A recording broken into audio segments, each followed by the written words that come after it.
So Pure Brews America has invaded South Lyon, and Shannon, we are here to check out Witch's Hat Brewery. And I hear they have a new cream ale that they need our help naming. Sounds like just the job for us. Let's go.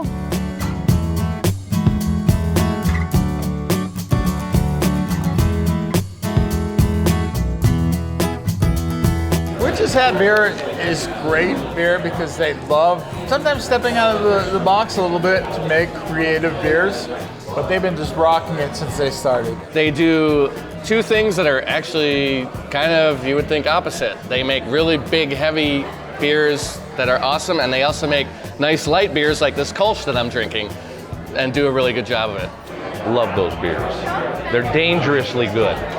The beer has been phenomenal, and our time here has been phenomenal. Not only do they make excellent beer, but they're very good people. They do a lot of charitable events in the community.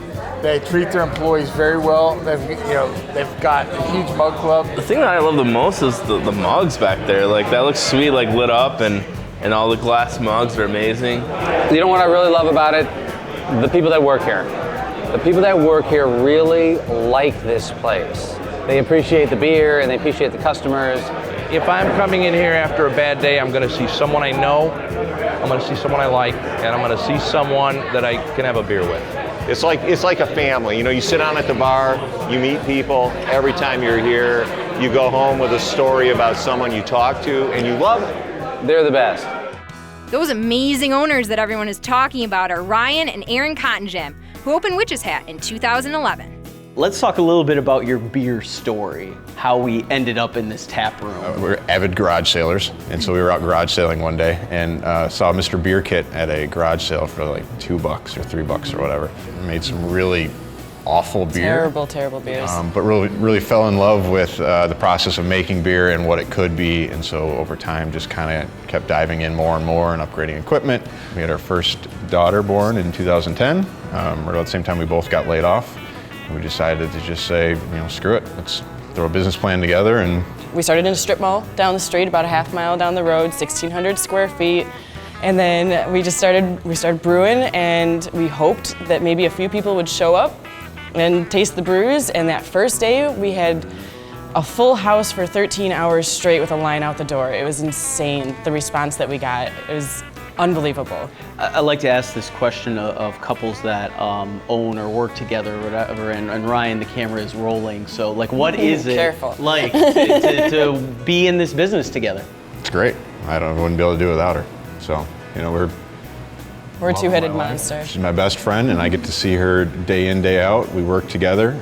We have different aspects that we focus on in this business. Couldn't imagine doing anything else, honestly. You can only purchase Witch's Hat beer at their pub or on draft at a few Southeast Michigan locations. With over 20 selections on tap, we got to know some of their different styles.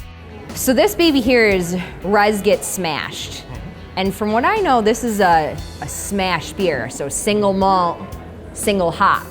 Well, this beer will sneak up on you. Being that it's a smash, we use only that 2-row, and that's a very basic malt that a lot of brews are made with, and it's not necessarily to impart a whole lot of flavor in the beer, so it really gives a chance to showcase the Simcoe hops, which is a very quintessential grapefruit, pine needle, and you really get it here, and you can just look and see how clear that beer is. It sneaks up on people. It's very high in alcohol, almost 10%, and it'll catch up quick, but it is clean and delicious.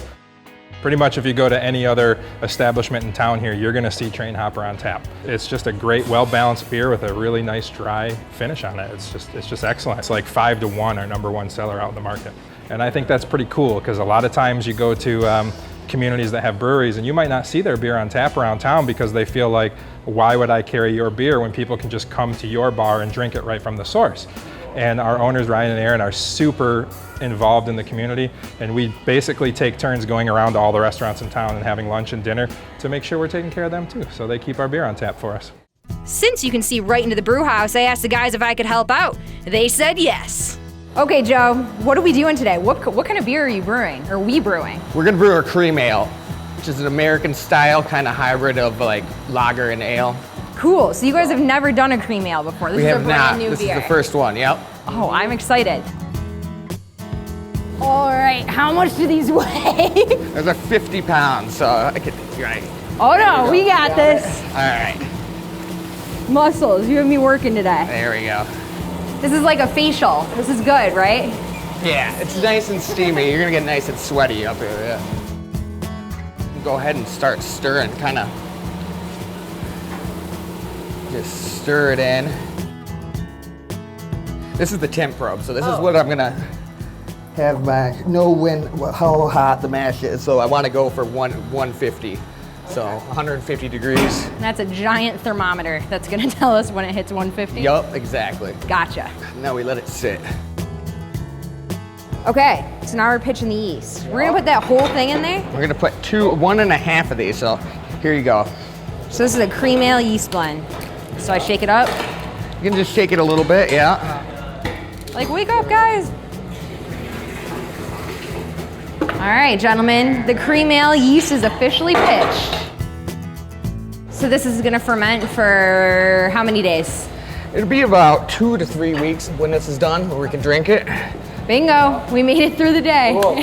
Good job. After brewing, we had to taste something right away, so Ryan pulled out his drill and offered to crack into one of the bourbon barrels that had been aging their well-water barley wine for the last 6 months.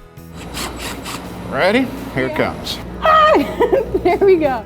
The well water was awesome, and Witch's Hat is really known for their Night Fury series. And for the Dragon Tracks version, they stuff half a pantry worth of ingredients into the barrel. So we brew that one with peanut butter, vanilla beans, cocoa nibs that we get from Mindo and Dexter, and coconut. So it's a very fun beer. Before wrapping up the show, we had to gather up the troops because this new cream ale needs a name. All right, Ryan, you've been thinking about it. You've taken the suggestions. You've polled the audience. What are we going to call this beer? Yeah, we've definitely bounced around quite a few times today on what we're going to call this beer. But I think the winning name is definitely Ice Cream for Cream Ale. Sounds good to me. Yeah. Cheers to that.